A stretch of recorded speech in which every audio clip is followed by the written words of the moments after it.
হযরত মুআয রাদিয়াল্লাহু আনহু হইতে বর্ণিত আছে যে রাসূলুল্লাহ সাল্লাল্লাহু আলাইহি ওয়াসাল্লাম ইরশাদ করিয়াছেন, যে ব্যক্তি গোসা পূর্ণ করার ক্ষমতা রাখার সত্ত্বেও গোসা দমন করিয়া লয়, অর্থাৎ ক্ষমতা থাকা সত্ত্বেও তাহার উপর গোসা তাহাকে কোনো রকম শাস্তি না দেয়, আল্লাহ তাআলা কিয়ামতের দিন তাহাকে সমস্ত মাখলুকের সামনে ডাকিবেন এবং তা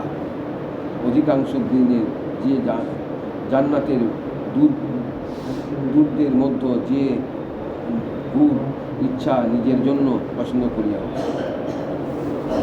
হযরত মুআয রাদিয়াল্লাহু আনহু হইতে বর্ণিত আছে যে রাসূলুল্লাহ সাল্লাল্লাহু আলাইহি ওয়াসাল্লাম ইরশাদ করিয়াছেন, যে ব্যক্তি গোসা পূর্বেও করার ক্ষমতা রাখা সত্ত্বেও গোসা দমন করিয়া লয়, অর্থাৎ ক্ষমতা থাকা সত্ত্বেও যাহার উপর গোসা তাহাকে কোনো রকমই শাস্তি না দেয়, আল্লাহ তাআলা কিয়ামতের দিন তাহাকে সমস্ত মাখলুকের সামনে রাখিবেন এবং অধিকার দিবেন যে জান্নাতে হুরদের মধ্যে যে হুর ইচ্ছা নিজের মধ্যে পছন্দ করিয়া।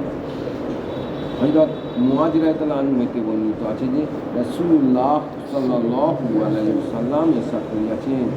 যে ব্যক্তি গোসা পূর্বেও করার ক্ষমতা রাখা সত্ত্বেও গোসা দমন করিয়া লয়, অর্থাৎ ক্ষমতা থাকা সত্ত্বেও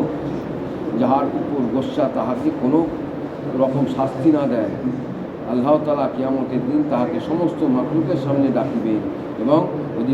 অধিকার দেবেন যে জান্নাতের হুরদের মধ্যে যে হুরের ইচ্ছা নিজের জন্য পছন্দ করবে।